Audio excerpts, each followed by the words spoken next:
sorry, that's for a Democrat show. Let me know you're right.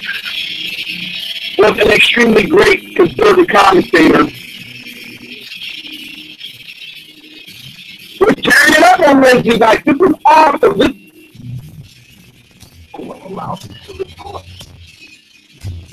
Well, this is Jersey Joe for the Reaver of Common Sense show.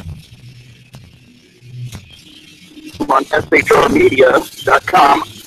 Actually, I just totally screwed up. This show contains language that some viewers may find offensive. Listener discretion is advised. And now on to the show. And welcome to the Reaver of Common Sense. I'm your host, Jersey Joe, and I'm trying to make sense out of the senseless. The Jersey Takeover's here. We have expanded to 2 hours every Monday through Friday, 11 a.m. Damn it, 9 p.m. to 11 p.m. Eastern Standard Time. Oh, I was doing so good. So good. All right, that's the way the show's going to go, I think. It's going to be one of those shows. All right. If you want to watch a broadcast, it's very easy. Go to shrmedia.com, click on the listen, watch live button, and join the conversation. All right. I believe it's going to be a really weird night. I really do. We got guys from SHR. They're out at Free Invest. They're setting up. I think BZ's show will be tonight. Should be. As far as I know, haven't heard any different. And he should be broadcasting live from Las Vegas. Oh, boy. We're going to start with Al Gore slams Trump. Climate crisis by far the most serious challenge we face. Former Vice President Al Gore, Mr. Potato, I invented the internet. Mr. New York will be underwater. Antarctica will lose all of its ice. Al Gore attacked President Donald Trump, accusing him of tearing down America's standing in the world by withdrawing from the Paris Climate Accord. The climate crisis is by far the most serious challenge we face, Gore said. Not ISIS, not this standstill in our government, not cancer. Made up a hysteria of climate crisis. No ice melting, no rising seas, no rising temperatures, just a lot of bullshit from politicians. But yeah, I see where it's the most serious challenge we face. Dumbass. We've never had a president who deliberately made decisions, the effort of which is to tear down America's standing in the world, starting with his withdrawal from the Paris Agreement. Hey, Gore, did you ever hear of a president called Obama who, in his inaugural speech, talked about tearing America down and leading from behind? They seem to forget and think that there's no such thing called tape. There was a president for 8 years who deliberately made decisions that tore America down in the standing of the world. Starting with the signing of the Paris Agreement. Well, not starting, but that's just one of the many fuck-ups that man did. Oh, it drives me up a wall. Drives me up a wall, these idiots do. Always doom and gloom and everything's the worst.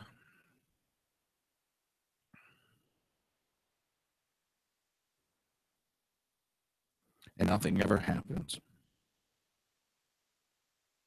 Gore got himself in hot water with black activists last week when he compared the fight against global warming to the emancipation of black slaves. The fight against global warming is one of humanity's great moral cause, Gore told participants in the Eco City World Summit in Melbourne Thursday, alongside the abolition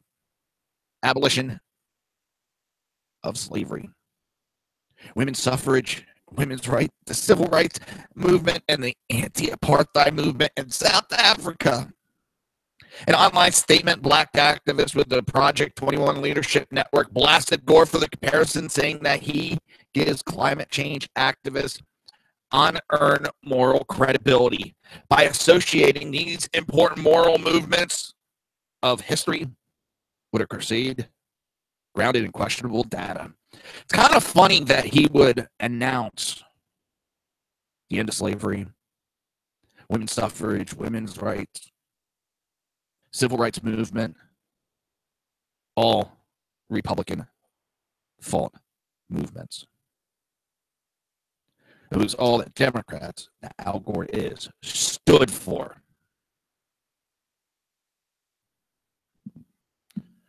Anybody find that funny? How they always try to push that on to Republicans when they're the ones that ended it, that fought against Democrats to end it. Project 21 co-chairman Horace Cooper said that Gore's climate alarmism stands to hurt Black Americans most of all. Study after study demonstrate that a radical climate policy advocated by Al Gore Jr. will hurt blacks and the poor the most, Cooper said. Just as segregation and interracial marriage bans were purported to be for the good of all, while clearly done to generate political support, today's climate alarmist is pushed solely to get the support of a small group of so-called eco-warriors at the expense of blacks. Gore's elevation of global warming to the most serious challenge we face above international terrorism, job security, healthcare reform, immigration, or abortion does not ring true to most Americans, according to recent Bloomberg polls.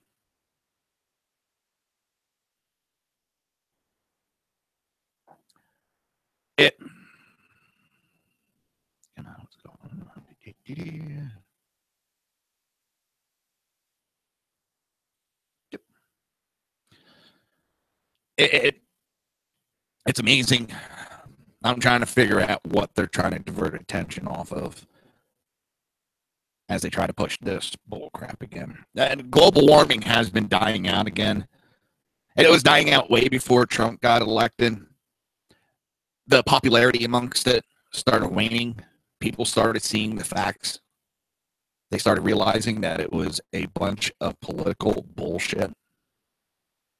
During his meeting with the G7 nation in Terra Marina, Sicily last May, President Trump shifted discussions away from climate change to what he declared to be the most critical issue facing the world, namely Islamic terrorism. Asked, which of the following do you see as the most important issues facing the country right now? Only 10% of U.S. citizens thought that climate change was the most pressing, while the other 90% identified other concerns, such as what I mentioned a moment ago. Healthcare, terrorism, immigration, jobs, taxes, that type of stuff. So just days before the president's European address, 55 world leaders from Arab and other Muslim-majority nations in Saudi Arabia, in that speech, Trump called for unity and pursuing the one goal that transcends every other consideration. That goal is to meet history's great test to conquer extremism and vanquish the forces of terrorism. Back in the United States, President Trump gave a speech in the Rose Garden after deciding to withdraw the United States from the Paris Climate Accord. The Climate Accord, Trump stated, is simply the largest example of Washington entering into an agreement that disadvantages the United States to the exclusive benefits of other countries. The agreement would have left American workers and taxpayers to absorb the cost in terms of lost jobs, lower wages, shuttered factories, and vastly diminished economical production. Hello, Jenny 86753. I take it 09. My edge cut off. Let's see. Yes, Jenny 8675309. All right. How you doing? Thus, as of today, the United States will cease all implementations of the non-binding Paris Accord and the draconian financial economic burdens the agreement imposes on our country.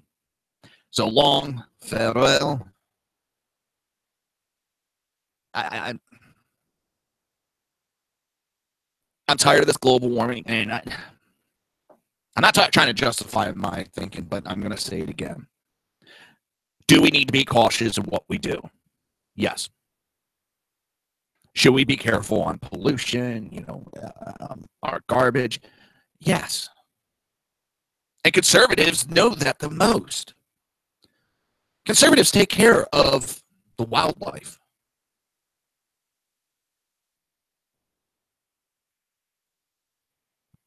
Have you ever seen any of these Democrat marches for global warming, economy, and take a look at what they leave behind? It's an absolute mess. Thank you, Jenny. It's amazing. So I'm glad to see that global warming is going the way of the dodo bird. Majority of the scientists don't believe it's man-made.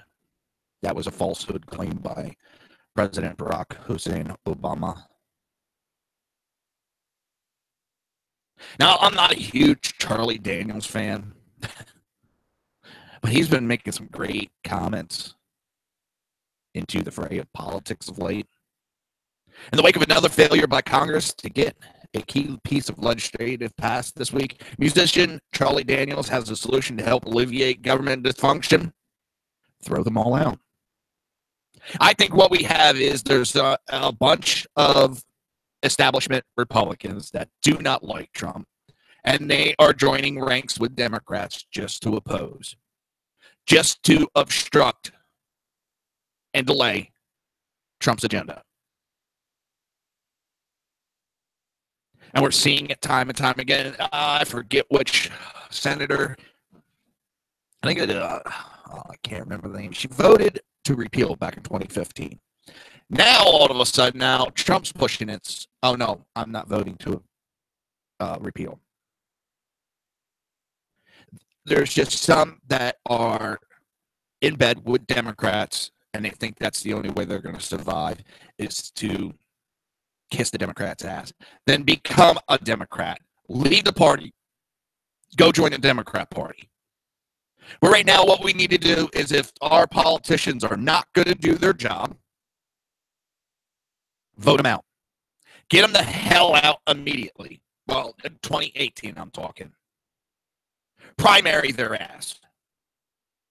Put in Republicans that are willing to do the will of the people, not the will of the establishment.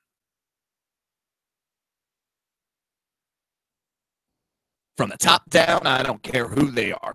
If they're not doing what needs to be done, send them packing.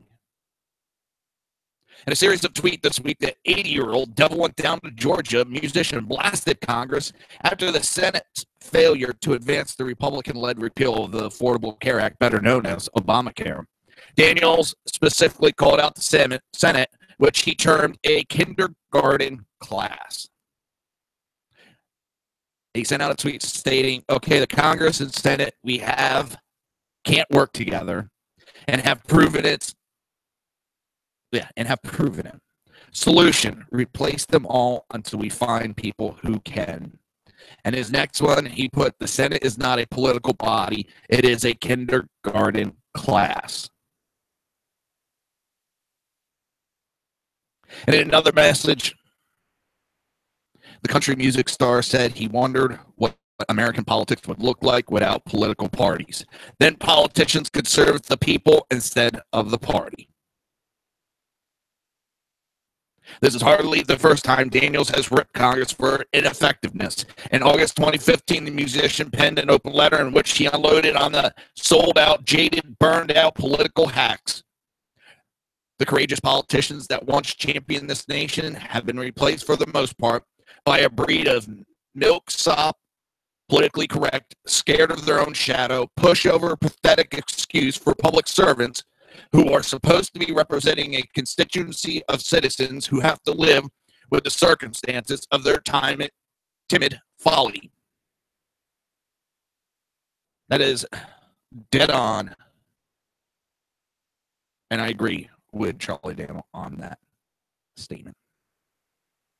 Daniel has also not been shy to propose his own policy solutions to some of the country's most vexing problems. In March, after a number of liberal city leaders proposed ignoring federal laws to establish sanctuary cities for illegal immigrants, Daniel suggested that red states, pro-life cities, should ignore federal abortion laws and become sanctuary cities for unborn children. Daniels is set to release a book of memoirs, Never Look at an Empty Seat, on October 24th.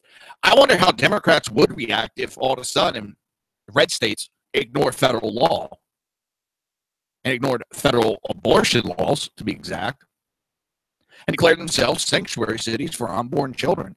They would freak the fuck out. They would lose their shit. But it would save more than just one child. Remember, Democrats, if it saves just one child, you will do anything. What a load of shit that was.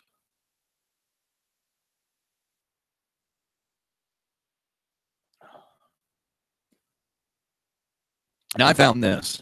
I'm going to play it, and probably going to be going to break right after, but something about this I liked from Paul Harvey. If I were the devil.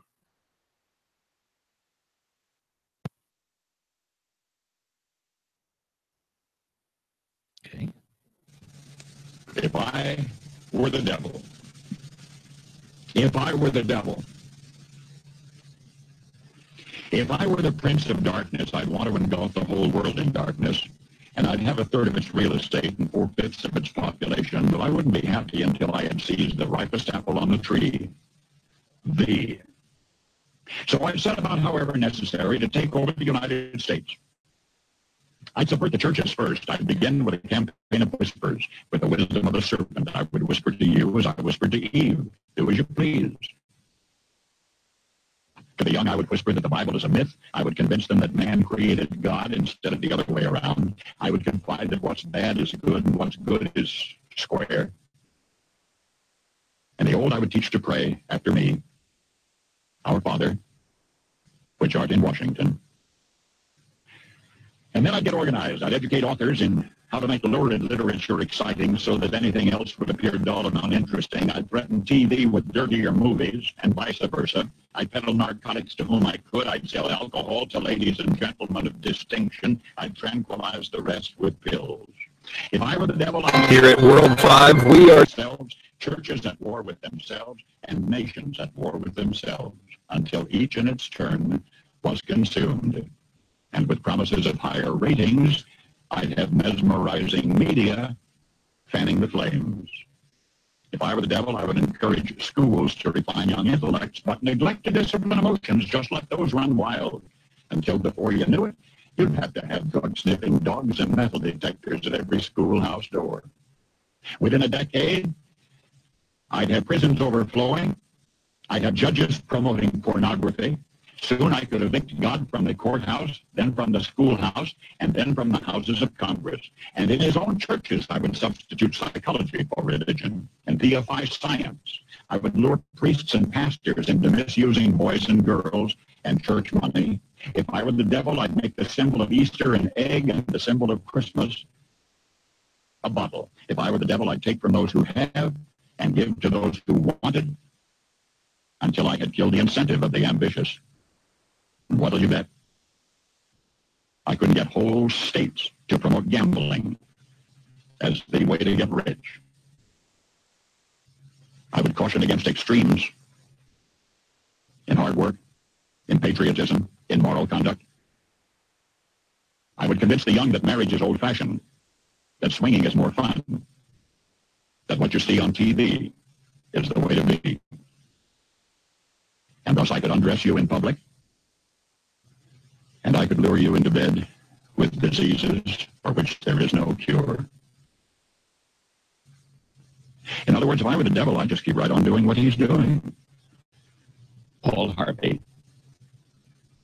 Good day. You're listening to the Reaver of Common Sense right here on SHR Media and High Plains Pundit Radio, and we will be right back.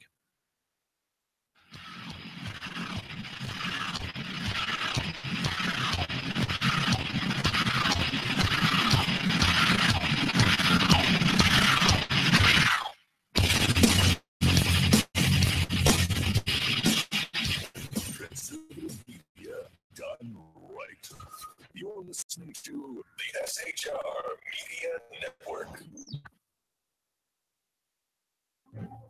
Breaking news. According to the latest report coming out of SHR Media, a merchandise store to support both the Reaver of Common Sense and SHR Media has just been unleashed to the general public. Be forewarned that this site can be contagious and numerous items can be purchased to support the best news programming. Go to Reaver.one website and click on the store link to check out the merchandise.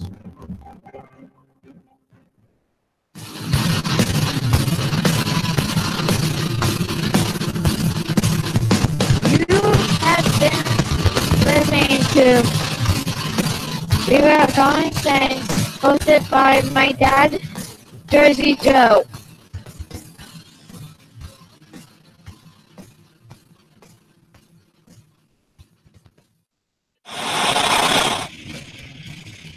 Beware, the Jersey Takeover is here. Every Monday through Friday, 11 a.m. to 1 p.m. Eastern Standard Time. You can catch the Reaver of Common Sense show, hosted by Jersey Joe, right here on SHRmedia.com and HighlandsDailyNews.com. Only Jersey can deliver hell like no one else, so consider this your fair warning.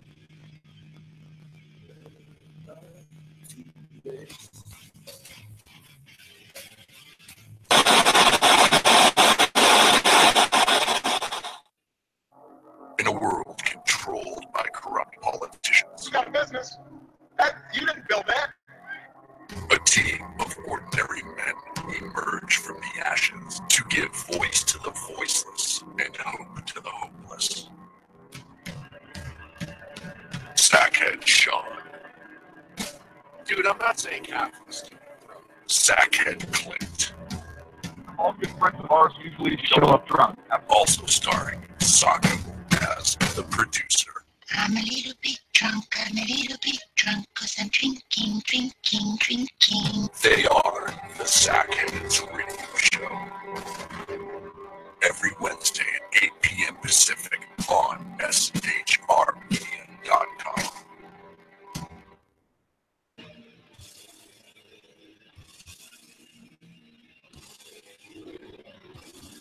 Every Wednesday night, 8 p.m. to 9 p.m. Eastern Standard Time, you can catch the Southside Mud Show with its hosts, the Jersey Boys, Jersey Joe and Crash, right here on SHR Media and High Plains Pundit Radio, where we will be digging the dirt.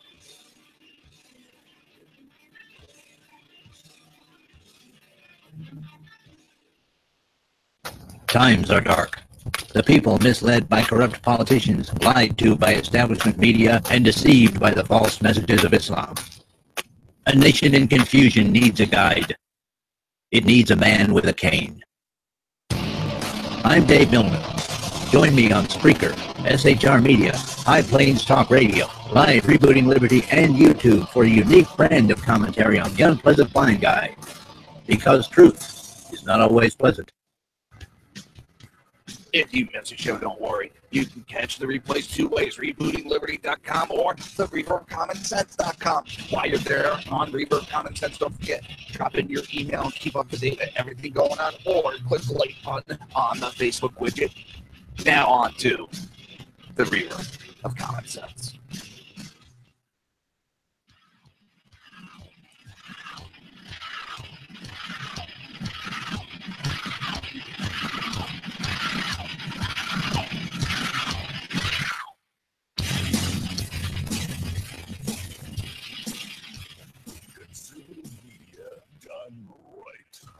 You're listening to the SHR Media Network. This show contains language that some viewers may find offensive. Listener discretion is advised. And now on to the show. And welcome back to the Reaver of Common Sense. I'm your host, Jersey Joe, and I'm making sense out of the senseless.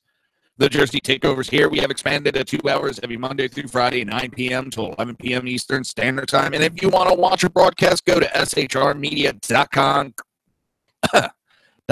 Click on the live watch button. Oh, my Lord. It's going to be a really weird show. I mean, that, if I Were the Devil by Paul Harvey, that seems like straight out of Democrat playbook and everything they do anymore. It's freaking ridiculous. I don't understand. And I applaud there's one Democrat, he retired because he said his Christian values just was not lining up with the party anymore. He was watching the attack, and he couldn't deal with it anymore. He couldn't justify it. And it's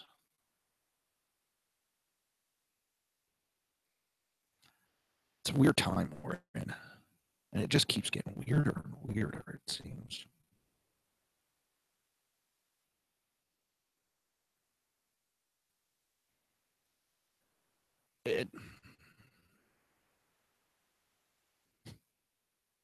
So, looking at the video real quick, and certain times my green screen program is pixelating my black shirt and part of my microphone stand. It's kind of funny. I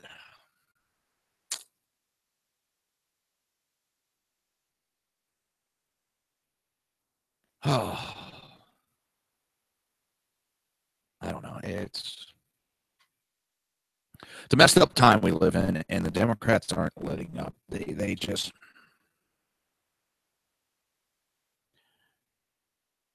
they're full throttle, hell bent on destruction. And this was done in a poll by Washington Post and ABC. They buried this part of it, and they even twisted the poll with a majority of Democrats. Over half of Americans believe that the Democrat Party does not stand for anything except opposing President Donald Trump. The poll asked a random sample of 1,001 Americans. Do you think the Democrat Party stands for something or just stands against Trump? 52% of the respondents said they believe the party stands for nothing except opposing Trump, while 37% said they believed it stood for something more. I'd like to know what they stood for.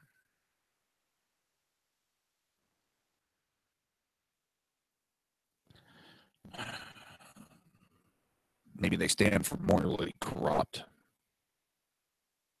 The survey conducted July 10th through 13th was weighed in favor of Democrats, with a 35% of respondents identifying themselves as Democrats, while just 23% identified as a Republican, with a 12% difference. A further 35% identified as independent that leaned Democratic. Since Donald Trump's inauguration in January, Democrats have coined themselves as a member of the resistance against his policy agenda, but special election results suggest the party's resistance message has failed to cut through with voters. Well, that resistance, I think, is a little bit different, and I think the resistance is meaning something totally different.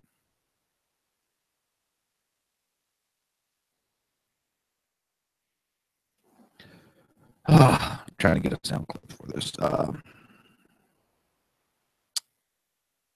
This sounds more like what they are talking about. Give it a second. We are Democrats. Will be assimilated. I am Locutus, a Borg. Resistance is futile. Your life, as it has been, is over. From this time forward, you will service the Democrat Party. You will be assimilated. Resistance is futile. We are born loyal shields are your ships. We are the Democrat Party. Biological and technological distinctiveness to our own. Your culture will adapt to serve as us. Resistance is futile. Join the Democrat Party immediately. That's what it reminds me of when they start screaming resistance. I'm waiting for them to go, resistance is futile. You cannot resist us. You will be assimilated. You will become one with the Democrat Party. You will think like us. You will talk like us. You will not have your own thoughts. You will think what we think. You will say what we say. I am Locutus Chuck Schumacher. Schumacher. Oh, God.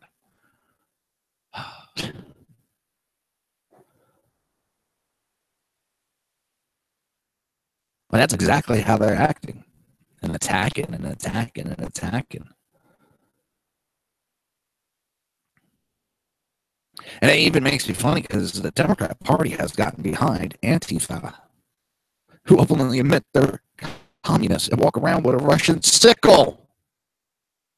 But then the Democrat Party cries about Russian interference. How goddamn stupid can you be?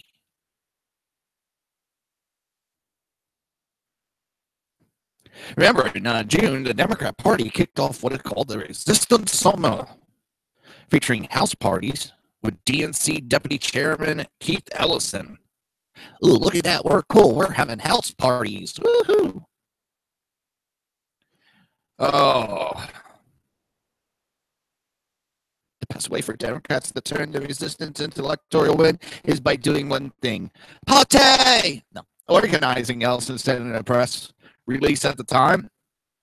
Resistance Summer is the starting point, and we'll take the Democrat Party's message of fairness and equality to activists on the front line and all Americans looking to get engaged. It's the same message that put Trump in the goddamn White House. This is the same message that pissed off middle America. So what do these idiots do? Let's double down.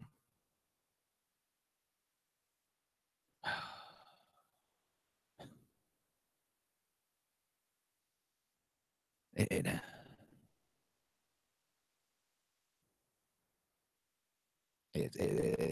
makes me want to bang my head. This next one, holy shit. This one really wants me to bang my head. A bill that would reduce drug felonies to misdemeanors for first-time possession of small amounts of heroin, cocaine, methamphetamines, and other hard drugs passed through Oregon State Legislative on Thursday and is likely to be signed into law by Governor Kate Brown. A bunch of us said that this would happen. And what did the Democrats? Oh, no, we're just getting pot. We're just going to make pot legal.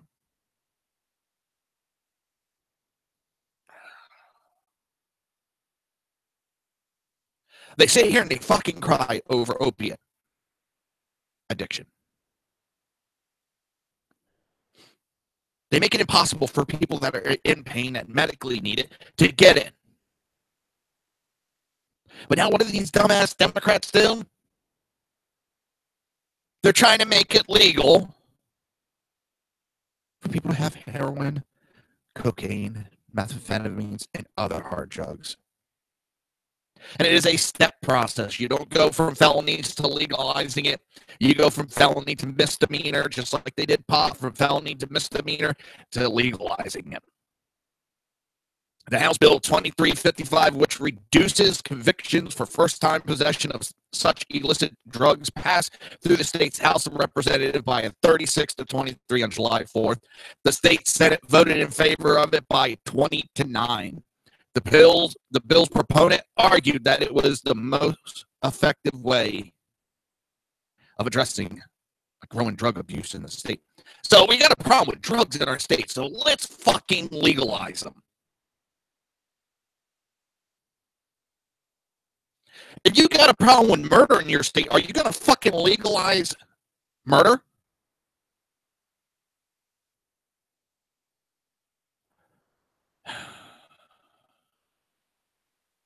And this one, I love how this one loves to compare apples and oranges.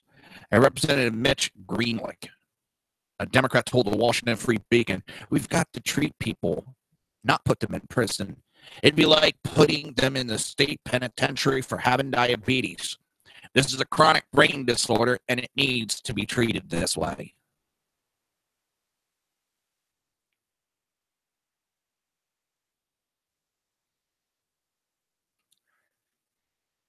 Now, the state senator, Betsy Johnson, who's a Democrat, denounced the bill as a hug a thug policy. Claiming to the Washington Post, the proponents of these bills mistakenly believe that drug sentences damage people's lives, but it's the drugs that ruin people's lives. I'd like to end the odious practice of racially profiling, but I will not be associated with a bill that decriminalizes hard drugs. Last year, Oregon had the second highest rate of opiate abuse in the country. The epidemic has led to drug overdoses being the leading cause of death for Americans under 50. Much of the law enforcement community also saw the legislation as a sensible approach. Executive Director of the Oregon Associate Chief of Police, Kevin Campbell, wrote the following in a letter. Too often, individuals with addictions issues find their way to the doorstep of the criminal justice system when they are arrested for possession of a controlled substance.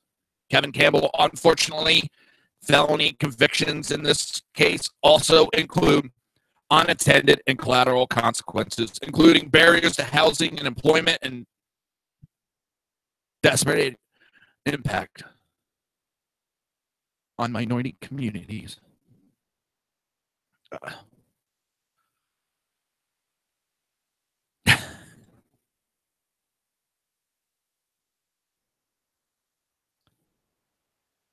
It seems like the Democrat Party is trying to send this country into pure chaos, pure pandemonium, trying to undermine all the values that we held dearly. I don't want the government telling me every aspect of life.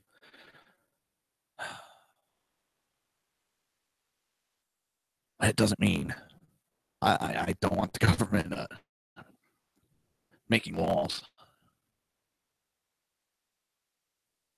These drugs can be very dangerous, often leading to death.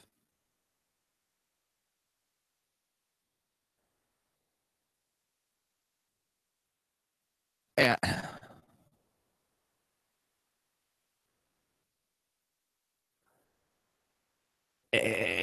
I can't even justify an idea of why they would want to drop these down to a misdemeanor. What about if it's my first time committing a non-violent bank robbery? Can I get a misdemeanor on that? I mean, you don't want to ruin my life over a first-time non-violent robbery. How the Democrat Party now backs drug dealers, terrorists. They become the criminally insane the Democrat Party has.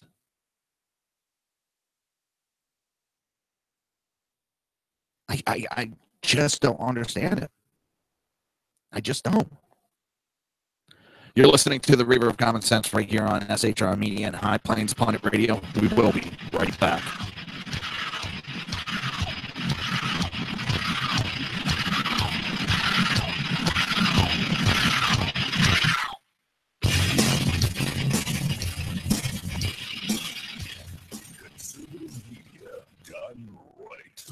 You're listening to the SHR Media Network. Breaking news, according to the latest report coming out of SHR Media, a merchandise store to support both the Reaver of Common Sense and SHR Media has just been unleashed to the general public. Be forewarned that this site can be contagious and numerous items can be purchased to support the best news programming. Go to Reaver.one website, click on the store link to check out the merchandise.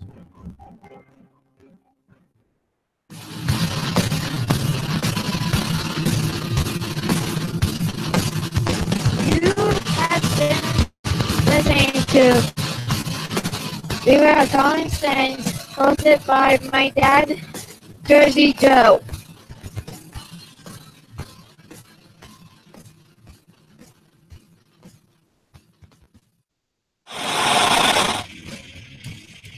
Beware, the Jersey Takeover is here.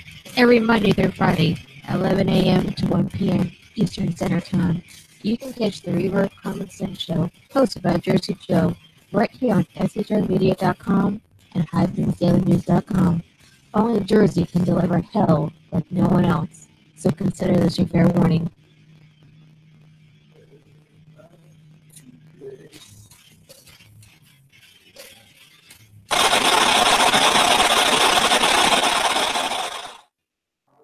In a world controlled by corrupt politicians, You got a business. You didn't build that. a team of ordinary men emerge from the ashes to give voice to the voiceless and hope to the hopeless. Sackhead Sean. Dude, I'm not saying Catholics do. Sackhead Clint. All good friends of ours usually show up drunk. Also starring Sacco as the producer.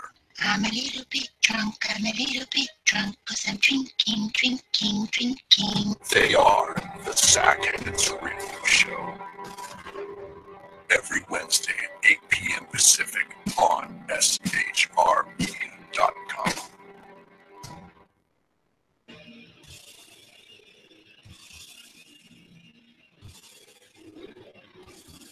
Every Wednesday night, 8 p.m. to 9 p.m. Eastern Standard Time, you can catch the Southside Mutt Show with its hosts, the Jersey Boys, Jersey Joe, and Crash, right here on SHR Media and High Plains Pundit Radio, where we will be digging the dirt.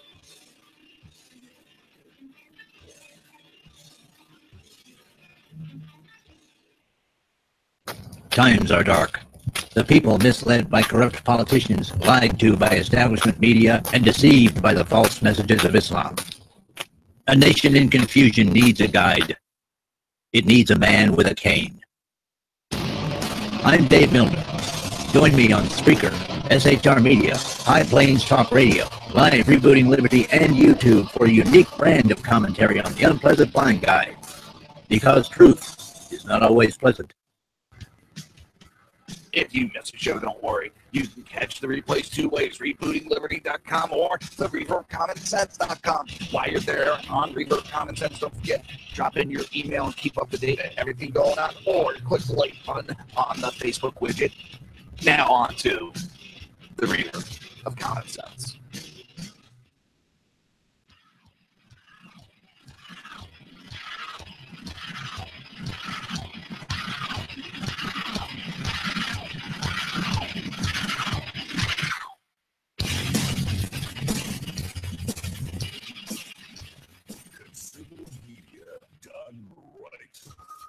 Listening to the SHR Media Network.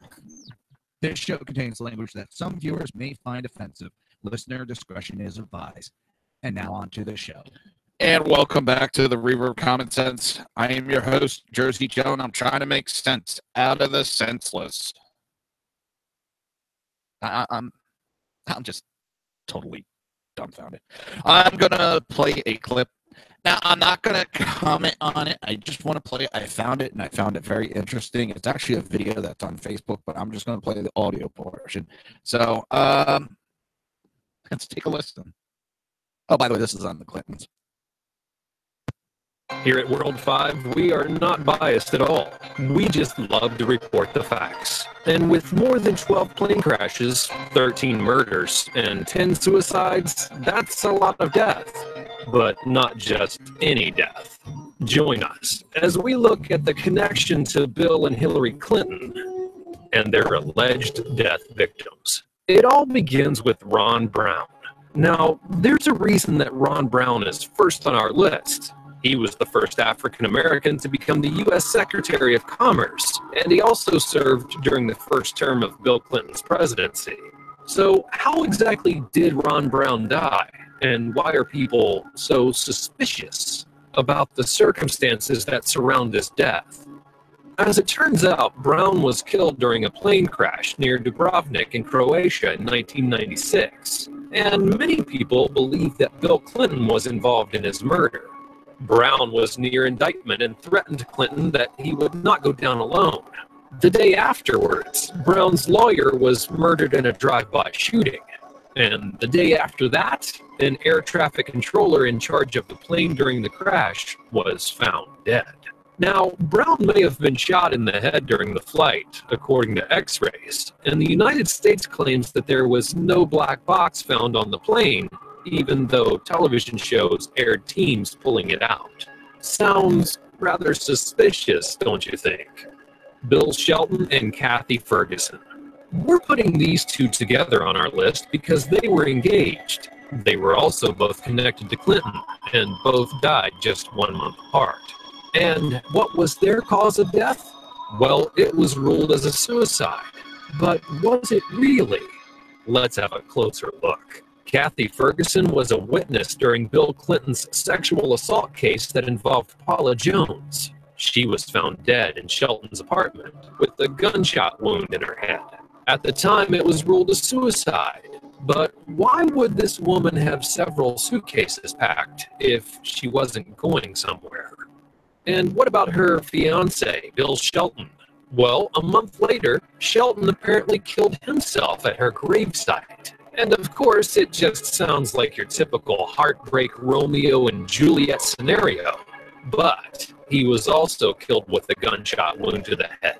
And the coroner who examined his wound said that it was very similar to Ferguson's. Either this is a complete coincidence, or everyone is becoming really skilled at self-inflicted headshots these days. Moving right along, we find ourselves with the mysterious case of Barbara Wise. Wise's death is by far the most mysterious out of any on our list. The Commerce Department employee apparently worked closely with Ron Brown and another associate. She was also suspected of leaking certain commerce documents which allegedly exposed Chinese espionage, which is, of course, plenty of reasons to get on Clinton's bad side. Someone must have had a really deep hatred for the woman, because she was found dead and locked inside of her own office. She was also bruised from her head down to her waist, and to this date, no one's ever discovered the reason why. Plenty of speculation surrounding the event leads many to think that she was tortured for hours on end before her death. It also leads you to wonder why the Commerce Department apparently doesn't have any security cameras around their building. And following victims who died by headshot, we find Ed Willie. Willie was involved in plenty of Clinton's fundraising events, and his cause of death? You guessed it, suicide, with a perfect shot to the head. But it gets even weirder once we dig into some of the background. In 1993, Willie's wife, Kathleen Willie, had a job-seeking meeting with Clinton as the couple faced plenty of financial difficulties. During this meeting, she claims that the president sexually assaulted her. Little did she know that her husband was already lying dead in the woods, with a suicide note saying that he apologized for the financial situation. Now, was this a mere coincidence or a quick warning shot? These days, Kathleen is still very anti-Clinton and has already expressed her desires for Trump to win the upcoming election. And you've probably heard of Stanley Hurd and Steve Dixon, right? Well, if you haven't, Dixon was a counsel to Hurd, and Hurd was a counsel to Clinton's mother, stepfather, and brother. Anything else these two have in common? Well, both of them died in a plane crash on the exact same plane. And if that's not suspicious enough for you, get this. Their plane took off and had to make an emergency landing as a fire erupted on board. Everyone was able to exit the plane, and then they rented a new plane. And then guess what happened? They discovered a new issue on the new plane and had to return again. On the way back to the airport, the plane just mysteriously crashed, and someone had enough of their playing around. But not all of the victims died by headshot or plane crash. Now we focus on the murder of Seth Rich, a Democratic National Committee staffer who was killed in July of 2016 when the police found his body on the floor and quickly ruled it an attempted robbery. But there's something odd here. All of his personal items, his wallet, and his phone were still in his possession. But what makes Seth Rich so special? And why would he even be a target? Some people suspect that he could have been involved in a large DNC email WikiLeaks scandal and was persuaded by Bernie Sanders. Kind of strange, isn't it? And have you ever heard people say, if I'm ever found dead, it was murder in the movies? Well, film comes to real life in the form of Victor Thorne. Victor Thorne is our next alleged Clinton murder victim. Thorne wrote several books exposing both of the Clintons, and he allegedly killed himself on his birthday. Now, unlike most of the victims, he shot himself on the top of a mountain. Whether or not it was a self-inflicted headshot is unknown, but if it was, you can kind of figure out where the story goes from there. Thorne told the Russell Scott Show host, "Russell, if I'm ever found dead, it was murder. I would never kill myself." Are you sure of that, Mr. Thorne? But these events go way back and include Jerry Parks. Parks was Clinton's head of gubernatorial security in Little Rock, Arkansas. He was shot 7 times at a deserted intersection while driving through Little Rock. Parks' wife and son claimed that his death was not a coincidence, and according to them, Parks had plenty of files stating the sexual escapades of Bill Clinton. He was also reportedly hired by Vince Foster on behalf of Hillary Clinton, who was convinced that her husband wasn't faithful. Both Parks and Foster were killed. Now, it makes things even weirder that a reporter claims that the exact files that Parks' wife and son were talking about were stolen from his office just a few weeks before his death. And of course, Parks is connected to our next 2 victims, Kevin Ives and Donald Henry. These 2 teenagers were found dead on some railroad tracks in Arkansas and were killed way before the train ever hit them. Their death was quickly ruled a drug overdose, but several people claim that it was just a cover-up. A witness states that they saw police beating the boys, which could mean that the teens had some involvement in a drug smuggling operation surrounding Bill Clinton. And why do people think that their deaths were not accidental? Autopsies reveal that Kevin died from a crushed skull before he was ever placed on the tracks. And Donald, well, he was stabbed in the back, and not metaphorically. Kevin and Donald are both connected to the death of John Hillier. The NBC cameraman was working on several cases that could easily expose the Clintons, and he was also involved in exposing the Arkansas drug smuggling operation. Hillier and his associates became friends of Gary Parks, the son of Jerry Parks, who we mentioned earlier, and they stayed at the safe house where they could discuss the events and further mysteries behind the Clintons. And if that's not convincing enough for you, each person that Hillier tried to interview regarding the case mysteriously died, and it became enough for Hillier to fear for his life. One day, he called up his journalist and stated that he discovered new leads for the case. They planned on meeting, but apparently Hillier died of a heart attack just a few days later.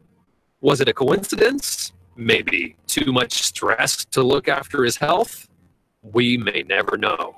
And the list goes on and on and on, including Vince Foster, Hillary's law partner, who suspiciously died, of course believed to be a suicide.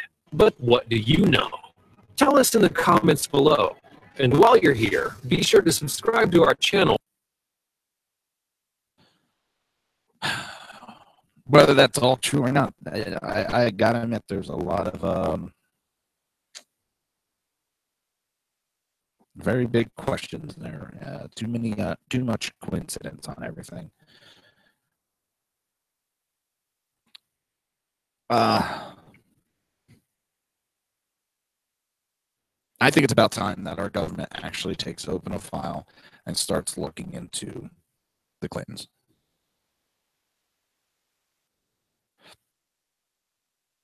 It's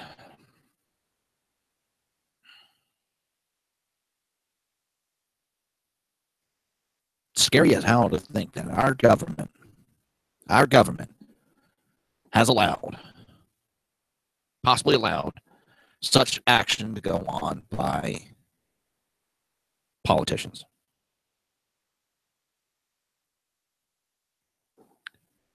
We need to, as a people, mandate we take back control of our government.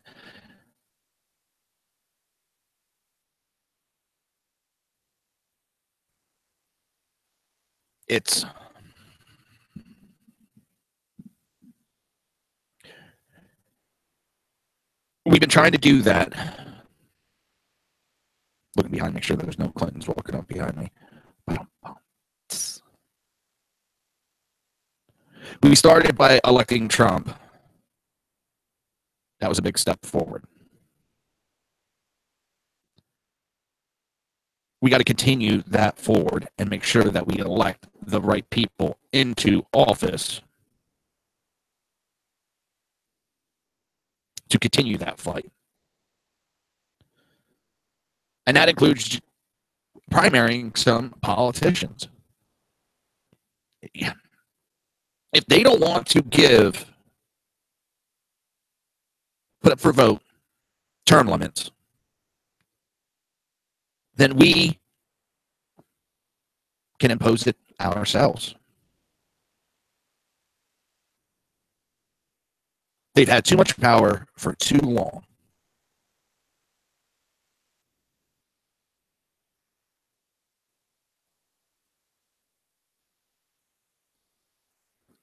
Something needs to be done. The people need to take the power back.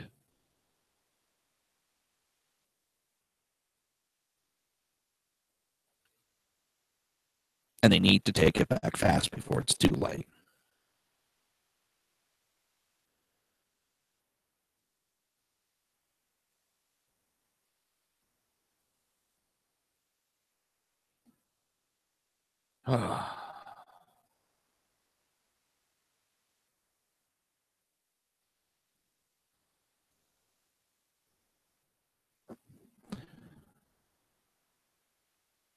We are, and I've been saying it for a while, we're at this crossroads.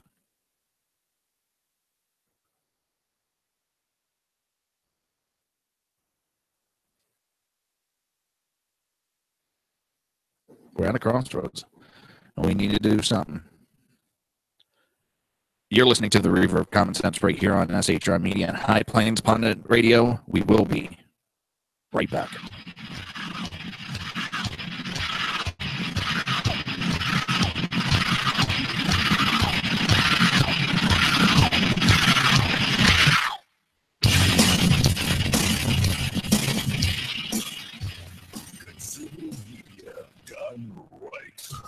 You're listening to the SHR Media Network. Breaking news. According to the latest report coming out of SHR Media, a merchandise store to support both the Reaver of Common Sense and SHR Media has just been unleashed to the general public. Be forewarned that this site can be contagious and numerous items can be purchased to support the best news programming. Go to Reaver.one website and click on the store link to check out the merchandise.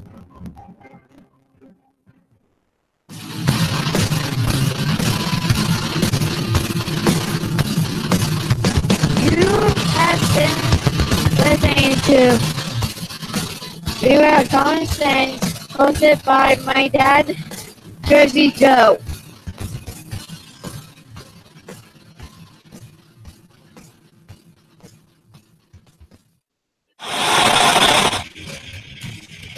Beware, the Jersey Takeover is here. Every Monday through Friday, 11 a.m. to 1 p.m. Eastern Standard Time. You can catch the Reaver of Common Sense show, hosted by Jersey Joe, right here on SHRmedia.com and HighlandsDailyNews.com. Only Jersey can deliver hell like no one else, so consider this your fair warning.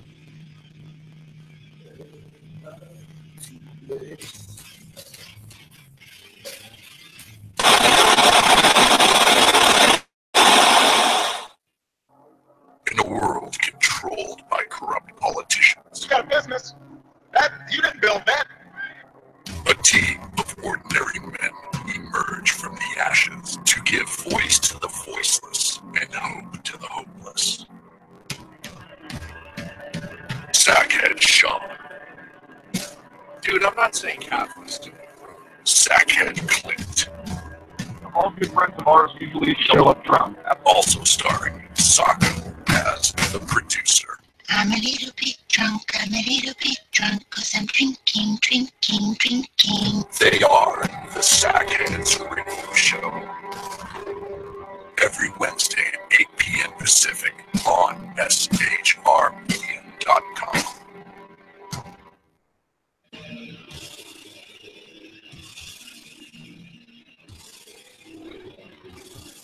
Every Wednesday night, 8 p.m. to 9 p.m. Eastern Standard Time, you can catch the Southside Mutt Show with its hosts, the Jersey Boys, Jersey Joe and Crash, right here on SHR Media and High Plains Pundit Radio, where we will be digging up the dirt.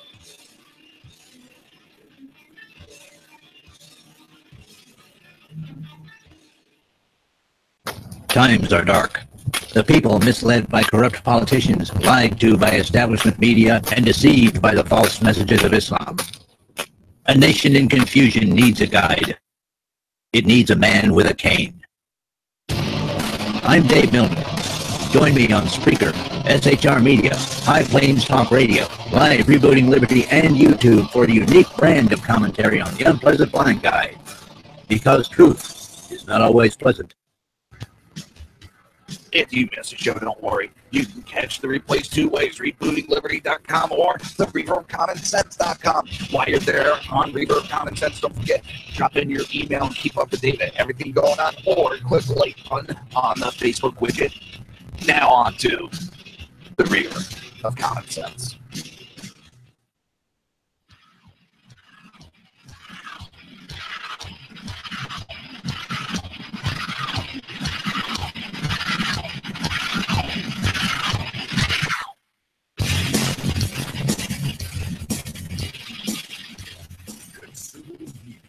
Done right.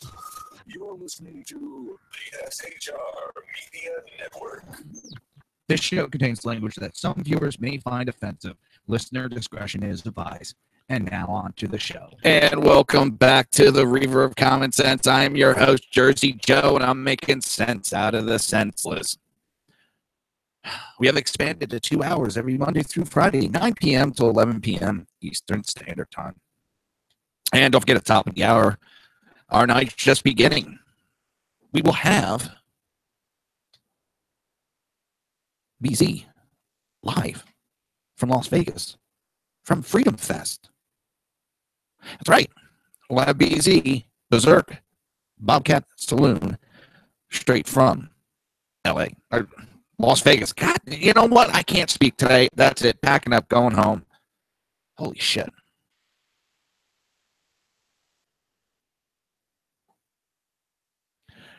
Oh man, it's one of those days. Just one of those days. Hey, I gotta find out where we are. I'm so behind. No, I'm not. Mike Rowe is firing back at claims he's against higher education. And this is the left. You try to have a conversation and you try to disagree with them, they immediately attack you for being against whatever it is you're trying to correct their issue on. He's not against higher education, and Mike Rowe isn't afraid of getting his hands dirty either.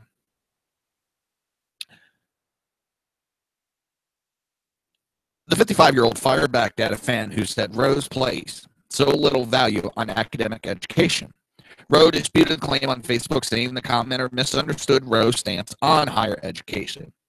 It's hard to believe you could have followed me from the first day of Dirty Jobs and Deadliest Catch and be so completely mistaken about my stance on the importance of college education, Rowe wrote in a lengthy Facebook post Monday night.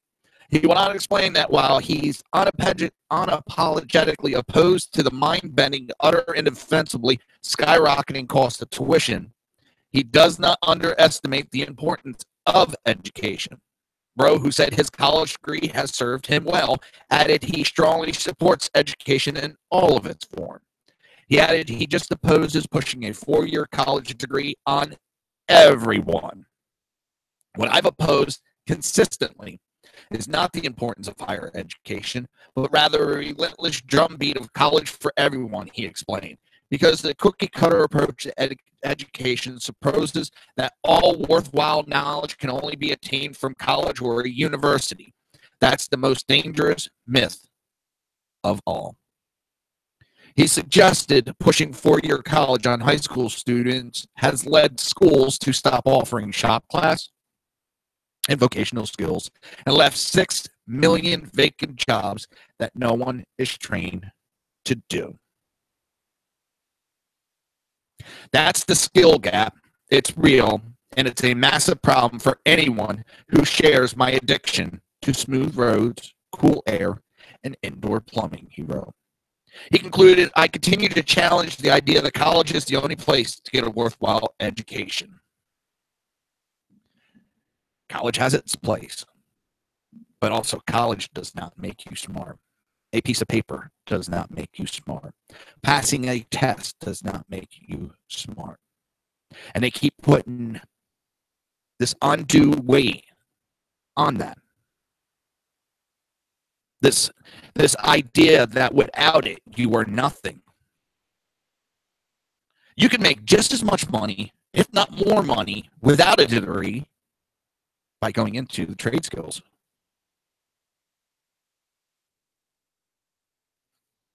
Certain welders make ungodly money.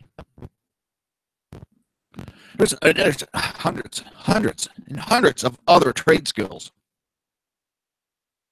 that you can go into.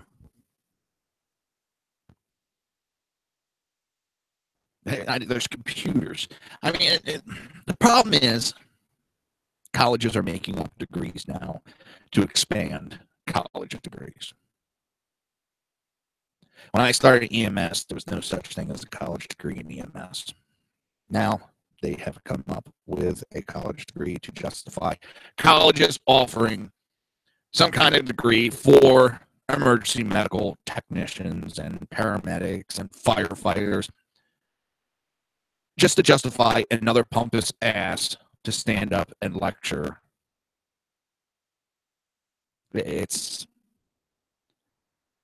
I got more on the road training and knowledge than I ever would have gotten from classroom time.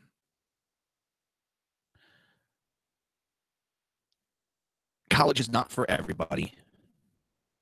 Never has been. Never should be. It has its place, just as everything has its place. Doesn't mean it's for everybody. And I've had this disagreement with my father-in-law for the first day I met him. Where'd you go to college? Didn't go to college, sir. No, why? Everybody has to go to college. No, they don't. Yes, they do. No, they don't. I mean, I've hit some snags along my life, but college degree was not going to help the snags I hit.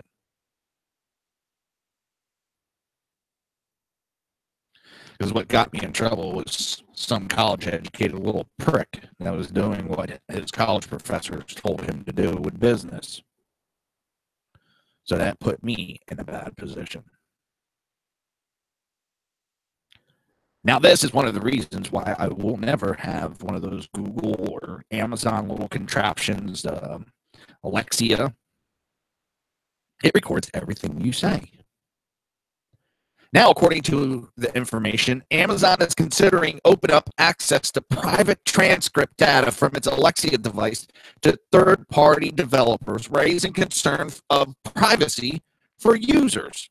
Amazon's Echo system was one of the first mass-marketed home assistants available, giving a head start over the Google, such as Google Home. However, while Amazon currently does not allow developers access to everything users say, Google Home does. With Apple moving into the market as well, Amazon cannot afford to lose the lead it gained early on.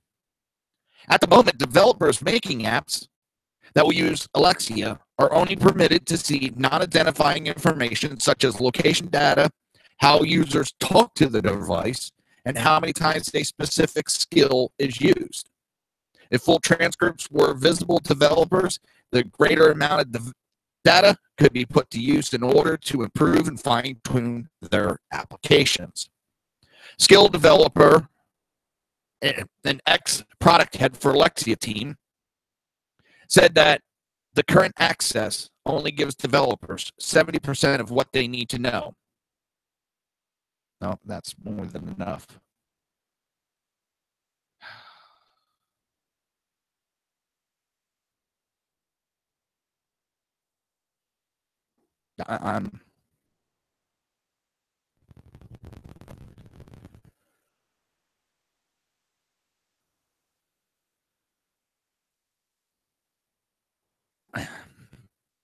I would not want those. No, I don't have nothing to hide. But what I talk about in my house is what I talk about. I do not need anybody reading that. They don't need to read what is said in my house. That's why you'll never see one of those devices in my house.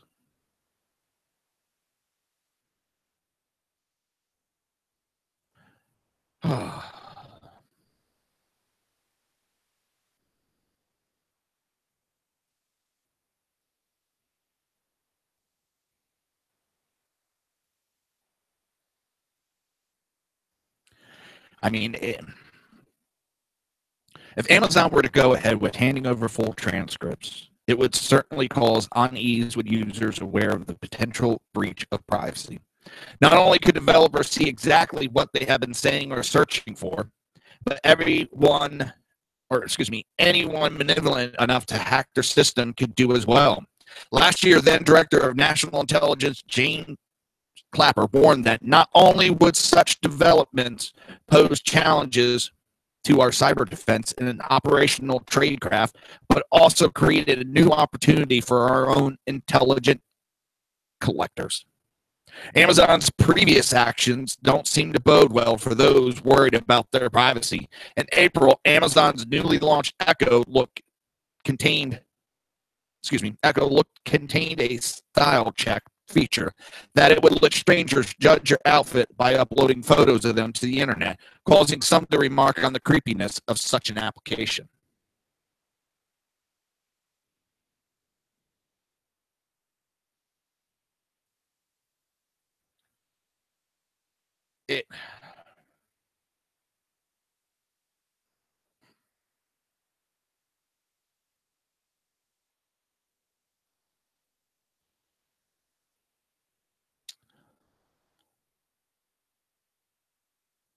We're definitely getting to the point of a government being able to hear, see everything we do inside and outside our house. There's going to be a point soon, there's going to be no privacy. Everything's going to be open to the public. I think there were some books written about that where everybody was watching.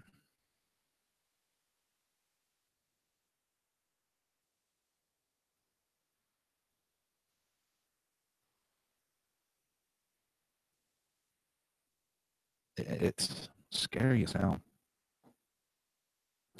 Keyword tonight. Drinking word tonight. Scary. I've been using that a lot. The world gets worse and worse every day. between our government and the technology advancing. And these are a lot of things people talked about a while ago, and it was, oh, never have that problem, never have that problem.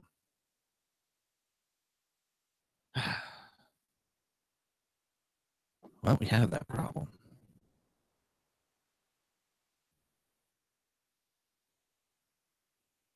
Don't forget, yeah, in about 45 minutes, top of the hour, we'll have BC coming to you from Las Vegas. Where the heck are they broadcasting from again? I have the memory like a leaky sieve. Memory like a strainer. They're at Freedom Fest, which is Paris Resort, Las Vegas. They're in. It gets started actually tomorrow, but they're all there.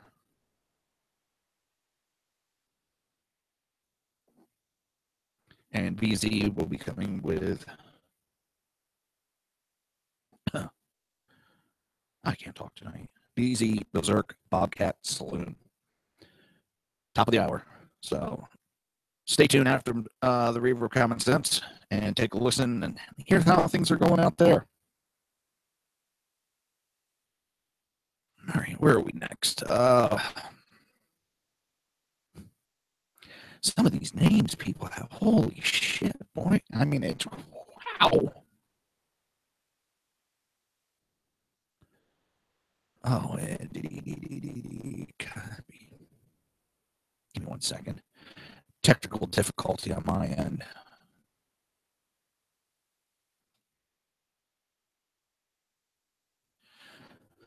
All of a sudden, the computer's really lagging really bad. I know there's been storms in the area, but see something else real quick. Smoking nice. Smoking nice.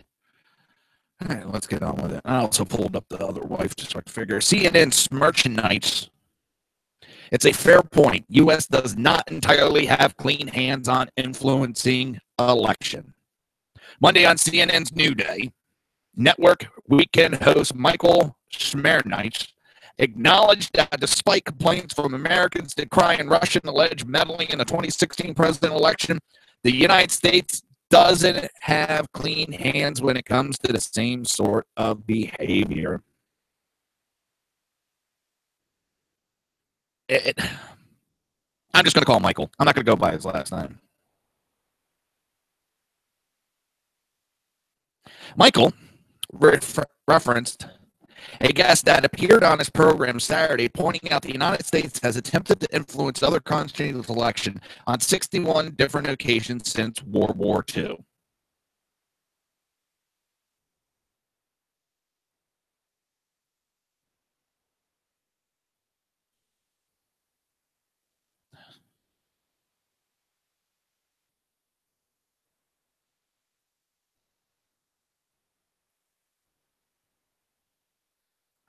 Oh boy, something totally caught my attention winning. I'm like a little kid with keys. You dangle them the right way, you'll catch my attention. And something over here did.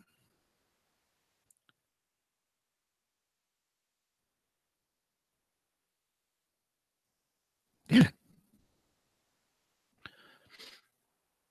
I happen to have a guest on my schedule, or on my program Saturday, an economic named Dove Levin. Michael said he's from Carnegie Mellon in Pittsburgh, who documented on 61 occasions in 80 different nations from the post-World War II era through 2000, we have been involved, not in computer hacking, but in trying to determine the outcome of election. Now, is there a moral equivalent between us supporting pro-democracy forces when the opposition was communism? I mean, that's a subject to debate. I think it's a fair point that we don't entirely have clean hands.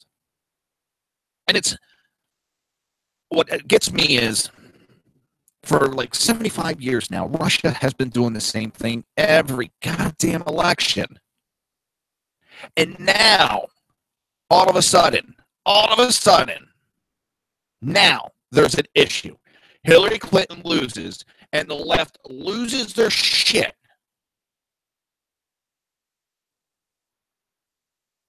They lose it. Nothing different happened than any other election, and now they want to make an issue of it. Why? Because there was so much coordination between the DNC, the media, and Hillary Clinton that they have to distract from talking about it. They have to distract talking about why the 90% winner, Hillary Clinton, lost. Why she did not campaign.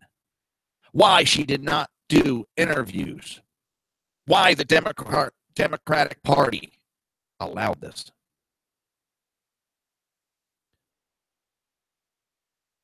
So it's the Russian thing is tiresome. Even the left is getting tired. And you're listening to the Reaver of Common Sense right here on SHR Media and High Plains Pundit Radio. We will be right back.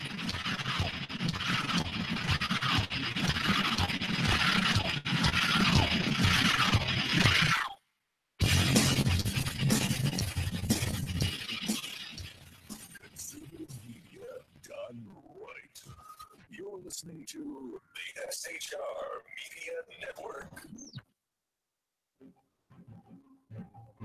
Breaking news. According to the latest report coming out of SHR Media, a merchandise store to support both the Reaver of Common Sense and SHR Media has just been unleashed to the general public. Be forewarned that this site can be contagious and numerous items can be purchased to support the best news programming. Go to Reaver.one website and click on the store link to check out the merchandise.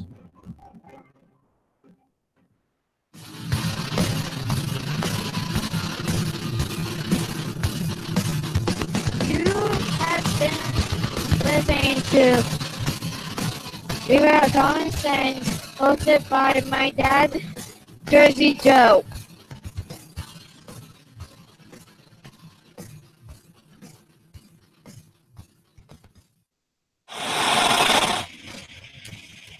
Beware, the Jersey Takeover is here. Every Monday through Friday, 11 a.m. to 1 p.m. Eastern Standard Time. You can catch the Reaver of Common Sense show, hosted by Jersey Joe, right here on shrmedia.com and hypensailynews.com. Only Jersey can deliver hell like no one else, so consider this your fair warning.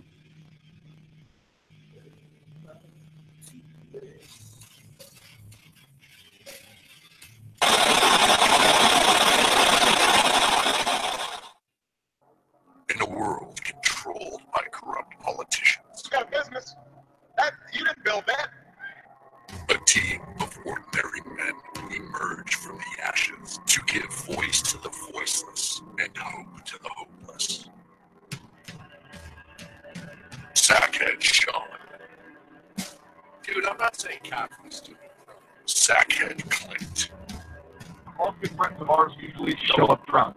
Also starring Socko as the producer. I'm a little bit drunk, I'm a little bit drunk, 'cause I'm drinking, drinking, drinking. They are the Sackheads Radio Show. Every Wednesday, 8 p.m. Pacific on shrmedia.com.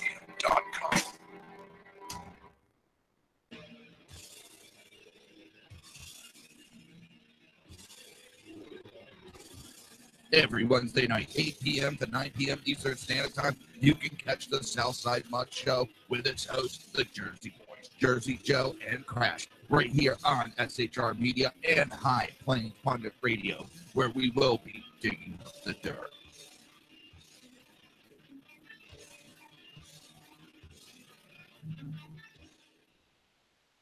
Times are dark. The people misled by corrupt politicians, lied to by establishment media, and deceived by the false messages of Islam. A nation in confusion needs a guide. It needs a man with a cane. I'm Dave Milner. Join me on Spreaker, SHR Media, High Plains Talk Radio, by Rebooting Liberty and YouTube for a unique brand of commentary on the Unpleasant Blind Guide. Because truth is not always pleasant. If you missed the show, don't worry. You can catch the replays two ways, rebootingliberty.com or the reaverofcommonsense.com. While you're there on Reaver of Common Sense, don't forget, drop in your email and keep up to date with everything going on, or click the like button on the Facebook widget.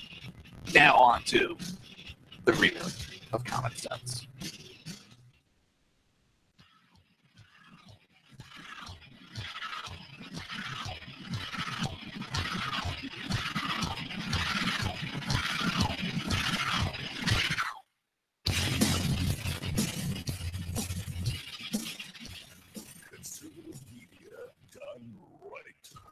You're listening to the SHR Media Network.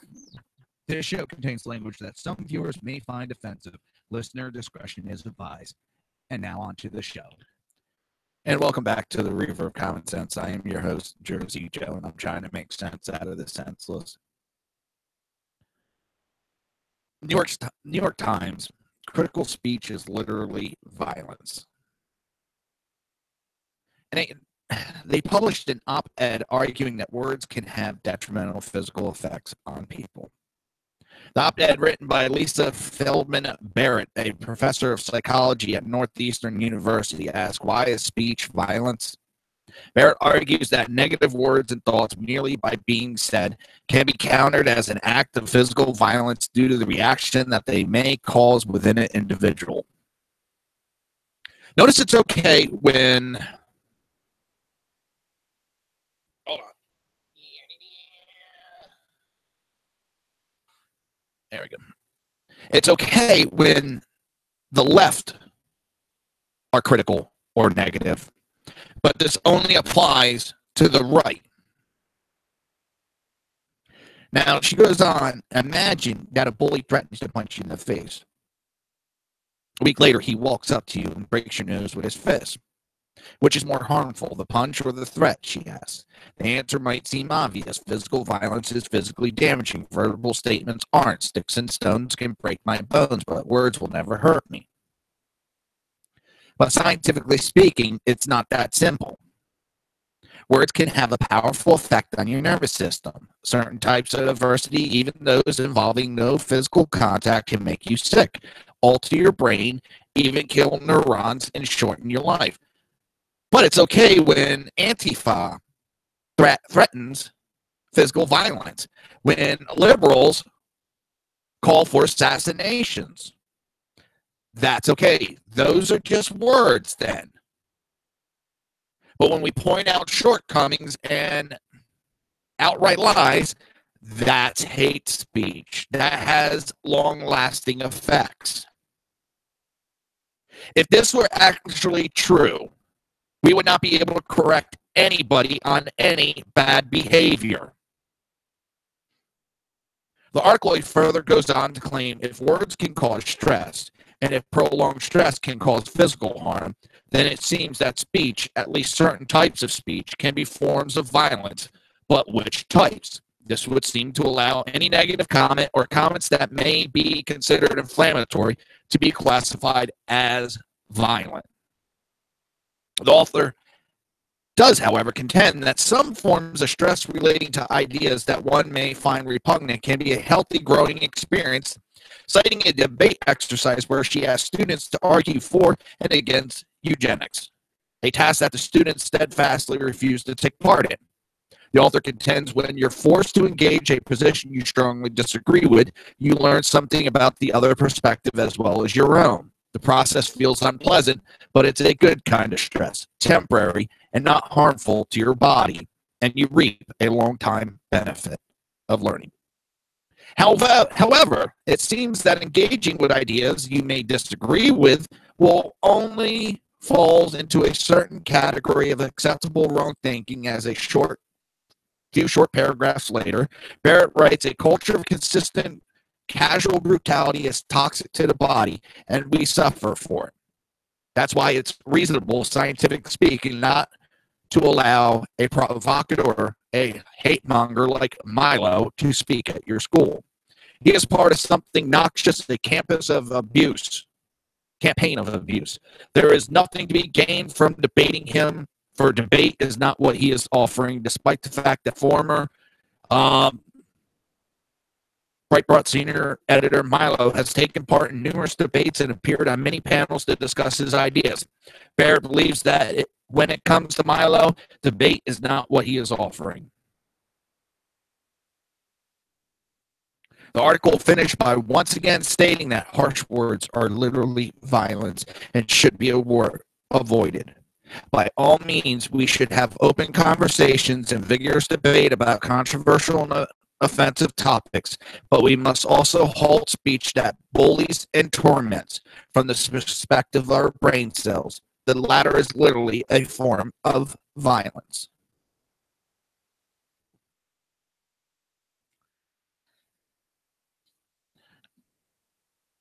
Her little thesis there just killed my brain cells. So she must never utter a sentence again, as it is a murderous weapon killing brain cells.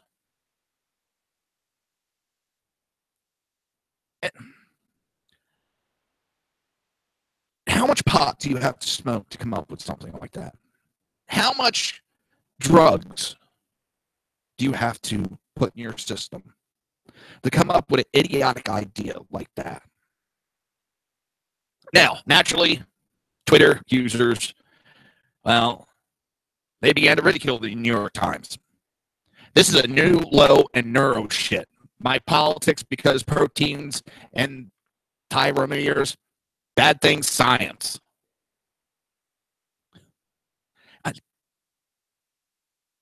It just... So the New York Times thinks speech is a form of violence, and they wonder why people call them fake news and snowflakes. Poor New York Times pays for when is speech violence to be trending, and then complains that no one wants to read their propaganda. And then they're the first ones that scream about free speech. Remember that. The paper will be the first one to scream about free speech if their speech is limited, but they want to limit other people's speech.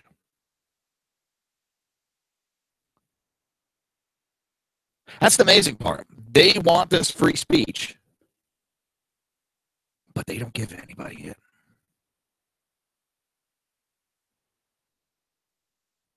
They don't. Oh my God.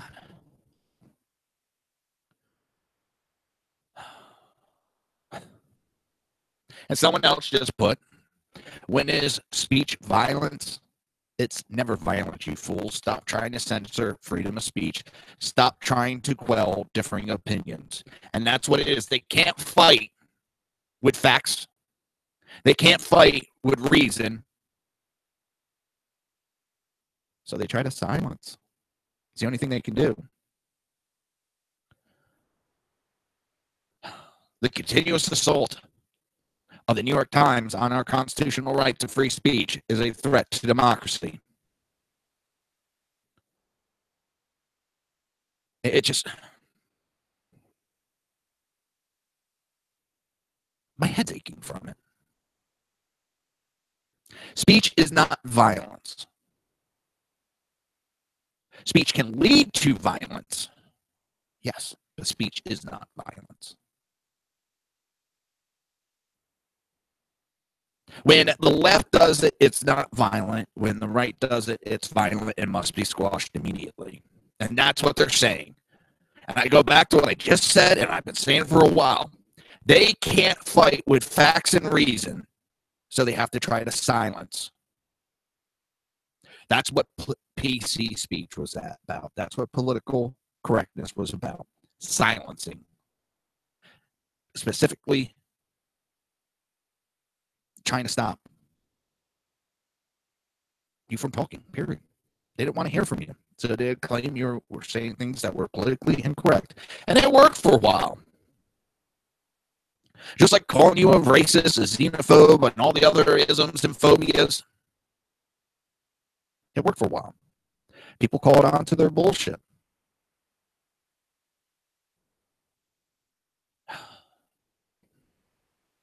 Now, a flash mob of an estimated 500 teens threw bottles, jumped on cars, and taunted police officers in Philadelphia Sunday night, police say. But that, I'm pretty sure, the left, they're just protesting. They were doing their constitutional right to protest.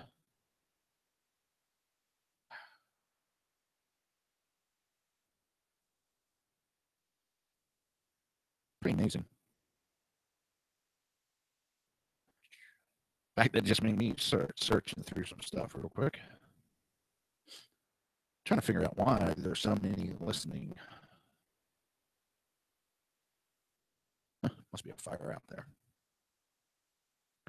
Police told CBS Philadelphia that a large crowd, mostly made up of children between the age of 12 and 17, 12 and 17, appeared in the street and on the sidewalk outside of Lonnie Young's Recreational Center in Germantown around 6 p.m. Sunday. Cops say the teens hurled glass bottles at them, jumped on their cars, and taunted the police officers. But it left says that's not violence. Police commanders decided not to arrest any of the teens for fear the situation would escalate. So they rewarded these teens for rioting by not doing a damn thing.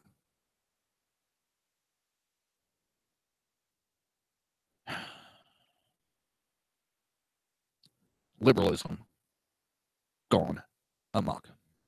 There's no reported injuries to police, no reported arrests, and there's no reported injuries to civilians at this time. Captain Drew Techner with Philadelphia Police said, "We closed the Lonnie Young Recreational Center for the night. After all of this, we are concerned all the juveniles may regather in the same location that they started out. We, for their own safeties, want them home." The crowd dispersed finally around 11 p.m. and did not reassemble.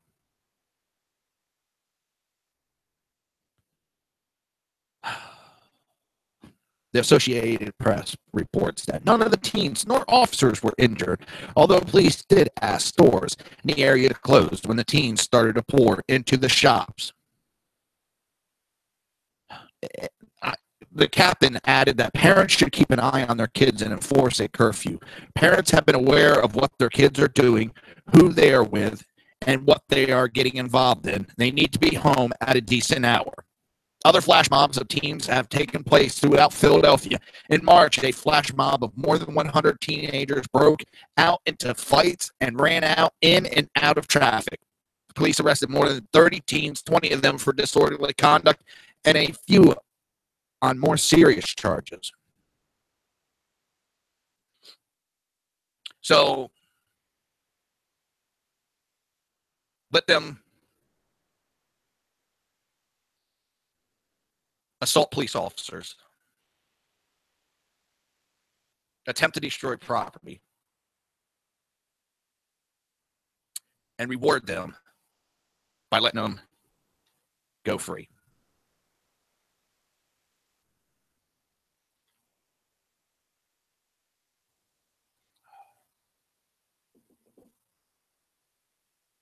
Liberalism at its finest.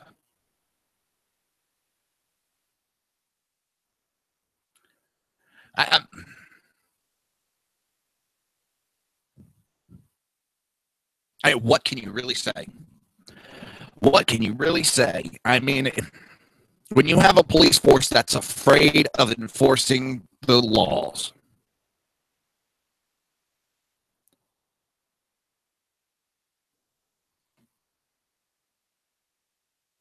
that's when you know things have just turned crazy. That's when you know this world has turned upside down.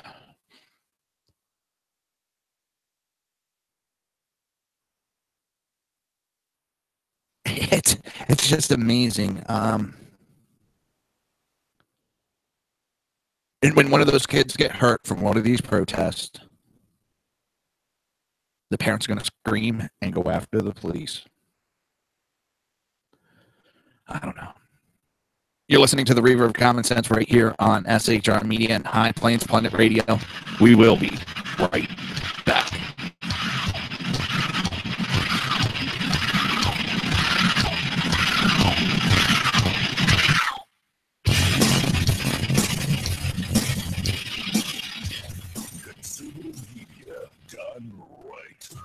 You're listening to the SHR Media Network. Breaking news. According to the latest report coming out of SHR Media, a merchandise store to support both the Reaver of Common Sense and SHR Media has just been unleashed to the general public. Be forewarned that this site can be contagious and numerous items can be purchased to support the best news programming. Go to Reaver.one website, click on the store link to check out the merchandise.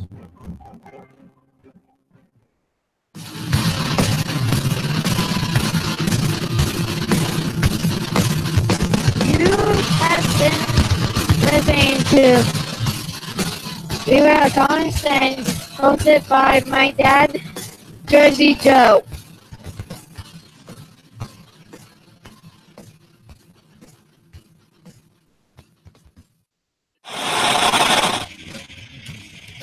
Beware, the Jersey Takeover is here.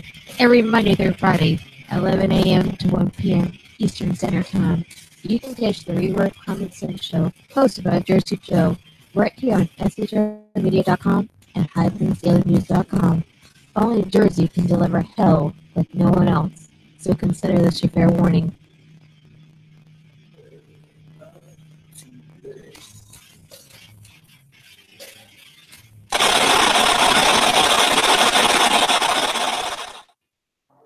In a world controlled by corrupt politicians, You got a business. You didn't build that. a team of ordinary men emerge from the ashes to give voice to the voiceless and hope to the hopeless. Sackhead Sean. Dude, I'm not saying Catholics do. Sackhead Clint. All good friends of ours usually show up drunk. Also starring Sako as the producer.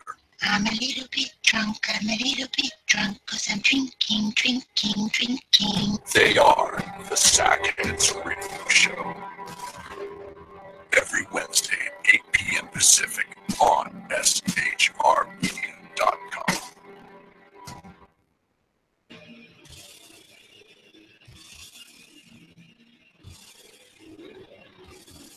Every Wednesday night, 8 p.m. to 9 p.m. Eastern Standard Time, you can catch the Southside Mutt Show with its hosts, the Jersey Boys, Jersey Joe and Crash, right here on SHR Media and High Plains Pundit Radio, where we will be digging the dirt.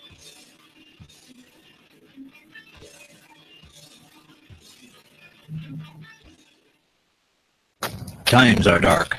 The people misled by corrupt politicians, lied to by establishment media, and deceived by the false messages of Islam. A nation in confusion needs a guide. It needs a man with a cane. I'm Dave Milner. Join me on Spreaker, SHR Media, High Plains Talk Radio, Live Rebooting Liberty, and YouTube for a unique brand of commentary on the unpleasant blind guide. Because truth is not always pleasant. If you miss the show, don't worry. You can catch the replays two ways, rebootingliberty.com or the reverbcommonsense.com. While you're there on Reaver of Common Sense, don't forget, drop in your email and keep up to date with everything going on, or click the like button on the Facebook widget. Now on to the Reaver of Common Sense.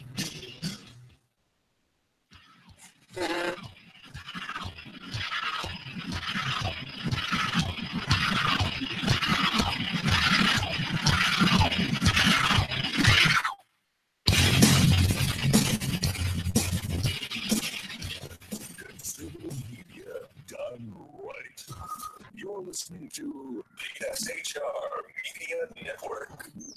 This show contains language that some viewers may find offensive. Listener discretion is advised. And now on to the show. And welcome back to the Reaver of Common Sense. I'm your host, Jersey Joe, and I'm trying to make sense out of the senseless. Don't forget, top of the hour, we have BZ's Berserk Bobcat Saloon. Live from Paris Resort, Las Vegas. Coming from the Freedom Fest, which will kick off tomorrow. And we will have live coverage starting tomorrow. Oh. Our next article, I think I have a video for it too. Pretty sure I do.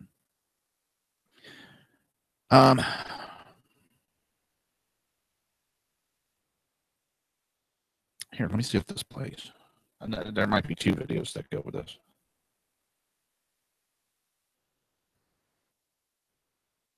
Here we go. Oh. Forgot I unplugged it. Whoops. Oops. Oh, man. Please excuse technical difficulties on my dumbass. For years, the Washington Post has tarnished gun owners in an effort to take away our Second Amendment freedoms.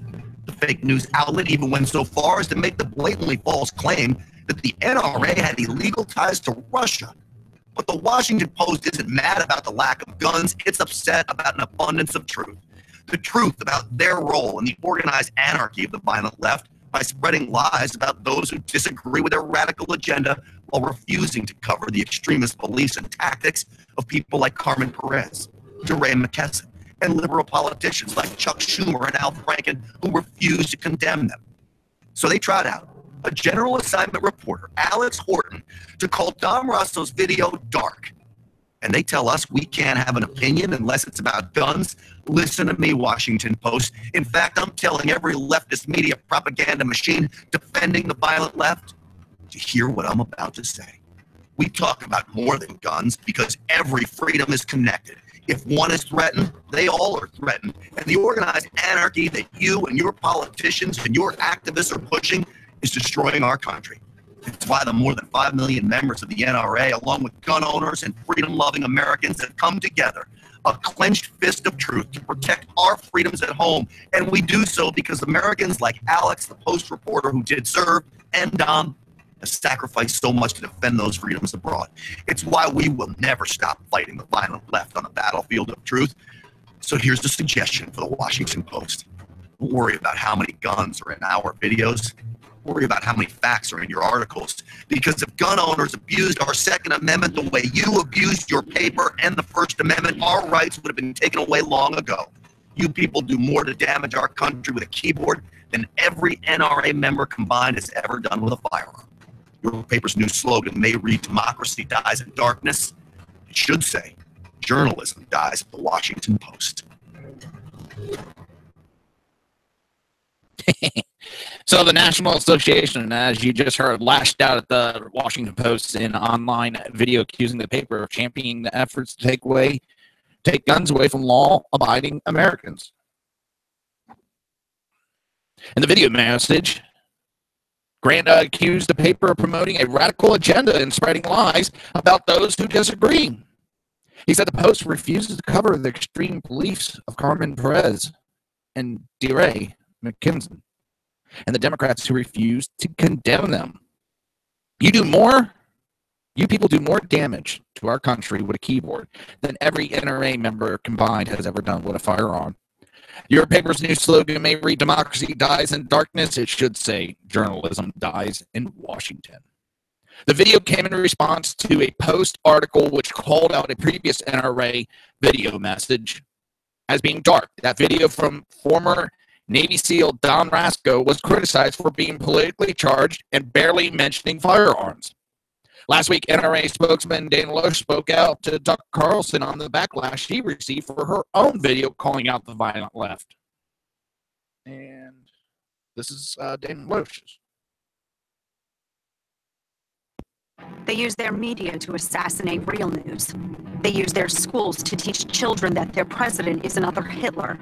They use their movie stars and singers and comedy shows and award shows to repeat their narrative over and over again. And then they use their ex-president to endorse the resistance, all to make them march, make them protest, make them scream racism and sexism and xenophobia and homophobia, to smash windows, burn cars, shut down interstates and airports, bully and terrorize the law-abiding, until the only option left is for the police to do their jobs and stop the madness. And when that happens, they'll use it as an excuse for their outrage. The only way we stop this, the only way we save our country and our freedom, is to fight this violence of lies with the clenched fist of truth. I'm the National Rifle Association of America. And that is what liberal outlets... Damn, what the hell's going on there? That's what the liberal outlets, however, claimed Loesch was threatening violence against anti-Trump resistance. Loesch pushed back against the accusation in a New York Times interview. I hardly think that condemning violence is inciting violence. I think the ad is very clear. There are excerpts from actual riots that are included in the ad, and that's exactly what I am addressing. She says she's going to fight back with a clenched fist of truth. They have been actually coming at us with violence. But they want to run and hide and say we're accused of threatening violence.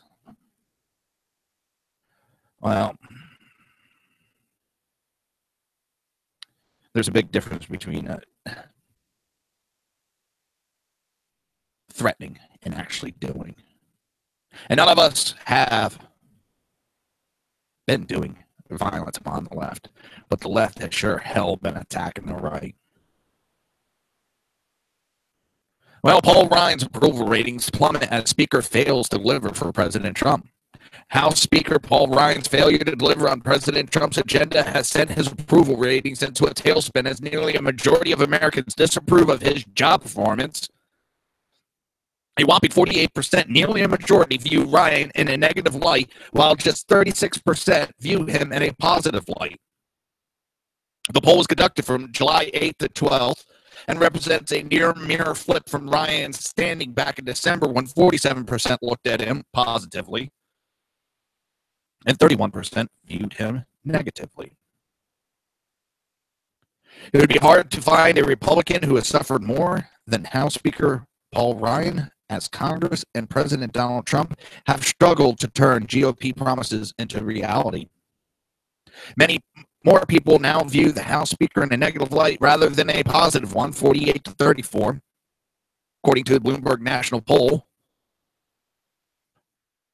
He's not fit to lead. I think he's another one that has been dragging his feet on agendas to damage Trump. People are tired of this.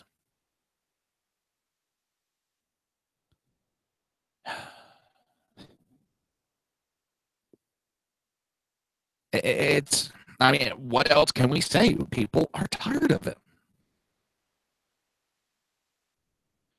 They elected a president and want to see him succeed. Now, this one, when I heard this, I about shit myself. I don't know a lot about the movie. I haven't seen it. But I do know it's about World War II. It's a British expeditionary force from Dunkirk in 1941. The movie's called Dunkirk. It's a nail-biting movie. And it's being, according to a review in the USA Today, it's a great movie, but there aren't enough women or people of color in it. Just as the USA Today reviewer praised it, he couldn't resist giving a little rap on the knuckles about a shameful lack of diversity and equality.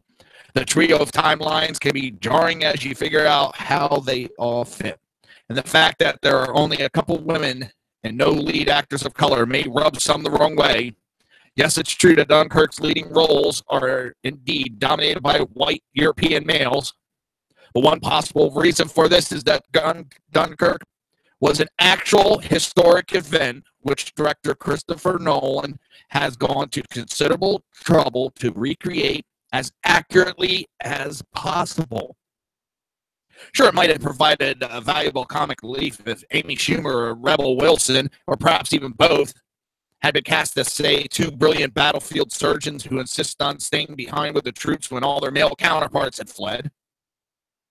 Also, would have definitely have added a new dimension had James Earl Jones been cast as the salty old naval officer called out of retirement for one last trip across the English Channel, or if Ice-T or Snoop Dogg had been given the role of two aging rappers who parachute from a Dakota to administer weed to the desperate troops, or if Oprah appeared in a cameo as Queen Mary welcoming the returning troops after the disparaged voyage. But it wouldn't have been historically accurate. And the guy from USA Today, he does know it's history, right? And that's what blows my mind when I was reading through this article. That this person doesn't realize this is history. And during that time, there wasn't a lot of women in combat. There wasn't a lot of coloreds in combat in certain areas. There was, but not a lot. It shows just how good our higher education systems really are that hand out degrees. Maybe just how much a joke a journalistic degree might be. Now I'm surmising that's what this idiot has.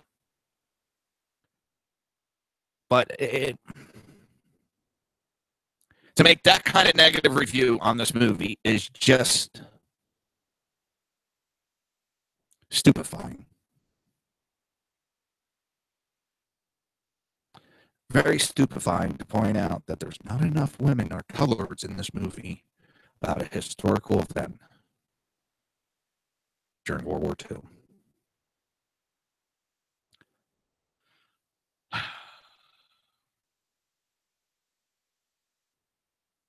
How do you even respond to idiocy like that?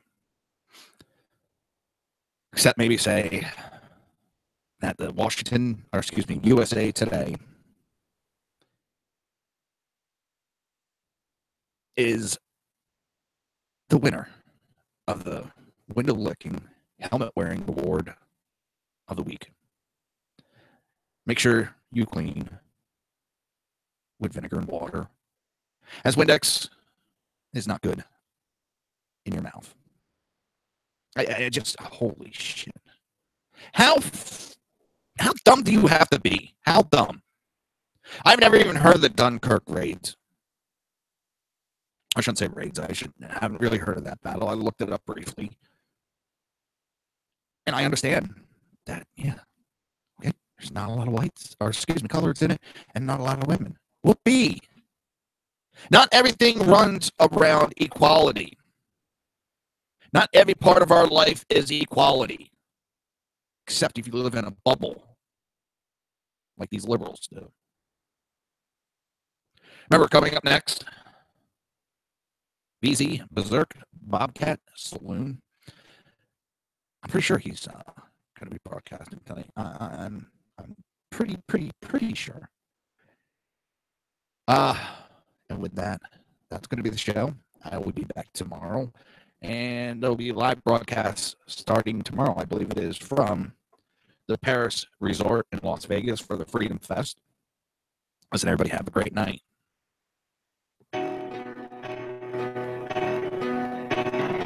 You've been listening to the Reaver of Common Sense with its host, Jersey Joe. You can tune in every day, Monday through Friday, 11 a.m. to 1 p.m. Eastern Standard Time, right here on hbpundit.com and shrmedia.com.